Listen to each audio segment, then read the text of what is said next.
कि शायद लेले परिवार और हाँ, संजय लेले भी थे, हेमंत जोशी थे हमारे साथ में, उनका परिवार था। हम तीनों के हस्बैंड नहीं गए, उनको ही शूट किया है। और जीजा जिनको जो शूट किया है उनका इधर से देखा हमने पूरा, मतलब पूरा खून नीचे इसके सामने हुआ। गई थे वो, और उनका ऐसा खून बह रहा था। हाँ, इतना मैं ऐसे नीचे झुकी थी, मुझे कुछ सूझ नहीं रहा था उनका खून देख के।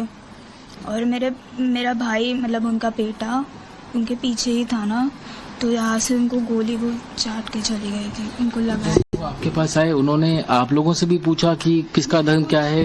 नहीं, सामने हमारे नजदीक नहीं थे, वो दूर ही थे। पूछ रहे थे, ऐसे सबको पूछ रहे थे, लेकिन कोई ये नहीं दे रहा था, जवाब नहीं दे रहा था।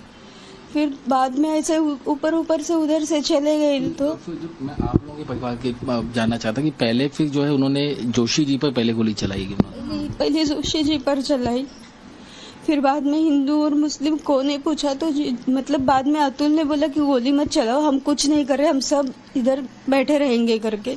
तो उसको भी इधर से गोली चलाई। एक्चुअली इधर लगी तो एक्चुअली उसकी ट्रीटमेंट अगर जल्दी हो जाती तो बच जाता वो, ऐसा मुझे लगता है। इधर ही लगी थी क्योंकि मैं उसके पास में उसको कवर कर रही थी, लेकिन उन्होंने ना खाली जेंट्स को ही टारगेट किया था। आपको उन आतंकियों की शक्ल याद होगी या दूर थे वो लोग? नहीं। मैंने ये भी पता चला कि जब कुछ महिलाओं ने उनसे बातचीत करने की कोशिश की, बच्चों ने जब बातचीत करने की कोशिश की, उन्होंने उनको नहीं छुआ, कुछ और बातचीत करके वो वहां से चले गए। सिर्फ जो परिवार के मुख्य जो लोग थे उन्हीं को उन्होंने निशाना बनाया। हाँ, एक लेडीज के पैर पे भी गोली लगी थी, वो थी, मतलब वो एयरपोर्ट पे भी कल दिखे थे मुझे, तो उनको पैर पे गोली लगी मारी थी। अच्छा, ये बताइए, सब कुछ आपके आंखों के सामने हुआ, आप शायद ही इसको भूल पाएंगे कभी, लाइफ टाइम आपको ये एक बुरा सपना याद रहेगा? याद तो रहेगा, बहुत ट्रॉमेटिक एक्सपीरियंस था। मतलब ऐसा तो कुछ मैंने एक्सपेक्ट ही नहीं किया था ना। मैं तो हम सब घूमने आए थे और पहला ही दिन था हमारा, कुछ एक 4-5 ही घंटे हुए थे हम लोग को ट्रिप शुरू किए हुए, और वहाँ पे बहुत अच्छा एनवायरनमेंट था।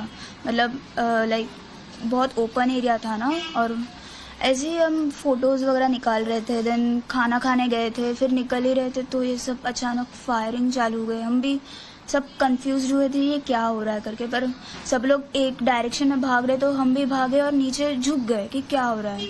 फिर काफी अफरा तफरी हुई होगी, काफी चीख पुकार वहाँ पर हुआ होगा। वहाँ सब चिल्ला रहे थे, लेकिन फिर बाद में नीचे झुक के हम लोग शांत हो गए।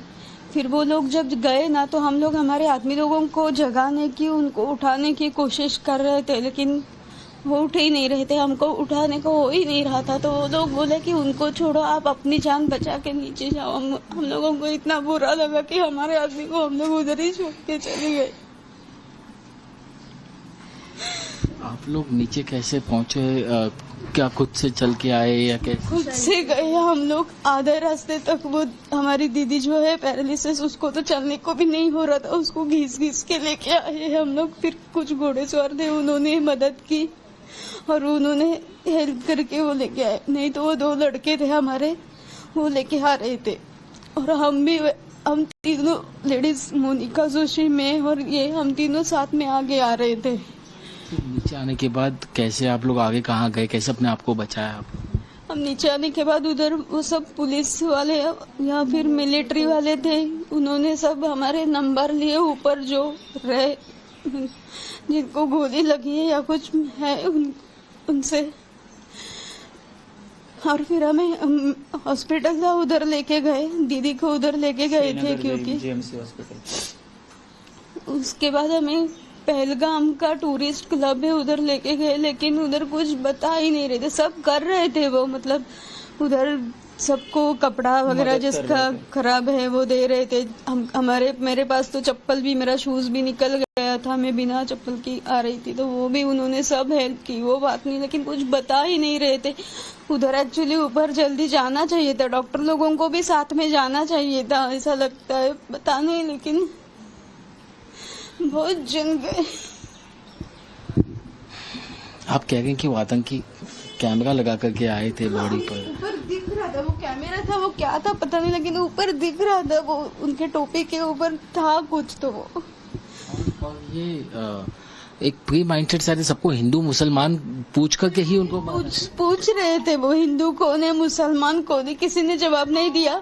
तो हमारे साथ जो हेमंत जोशी थे वो बोले कि क्या क्यों कर रहे हो आप लोग, हम कुछ नहीं कर रहे। तो उनको डायरेक्टली शूट किया तो वो खड़े थे तो हमारे सामने ही नीचे गिर गए। फिर मेरा हस्बैंड बोले कि गोली मत चलाओ, हम लोग नीचे बैठते हैं, कुछ मत करो तो कुछ मत बताओ, आप लोगों ने आतंक मचा के रखा है। हमने क्या किया है, हमने कहां से आतंक मचा के रखा है, वही समझ में नहीं आ रहा। अब मैं आपसे और ज्यादा सवाल इस वक्त नहीं पूछ सकता, लेकिन अनुष्का जी जो आपको लॉस हुआ है वो तो कभी शायद भर नहीं सकता, लेकिन आज आप एक पीड़ित हैं, आपने अपने पति को खोया है। ऐसी क्या सजा इन लोगों के साथ मिले, ऐसा क्या किया जाए सरकार ने दुश्मनों के साथ कि आपको थोड़ा लगे कि इंसाफ मिला है या इनको सबक मिला? इनको भी मार देना चाहिए, सब हमारे सामने सबके सामने मार देना चाहिए, बाकी कुछ नहीं।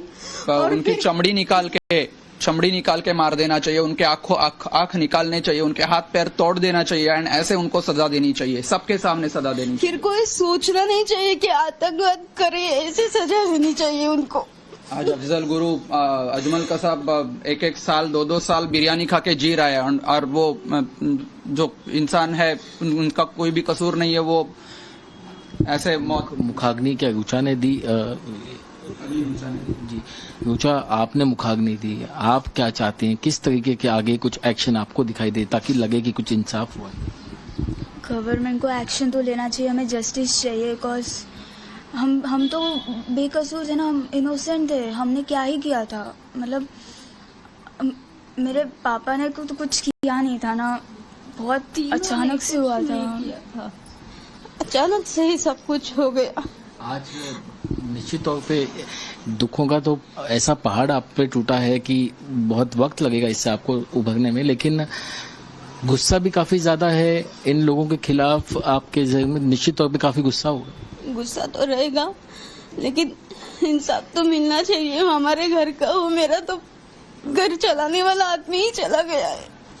सबके तीनों घर में जो घर चलाने वाले आदमी हैं वो चले गए हैं।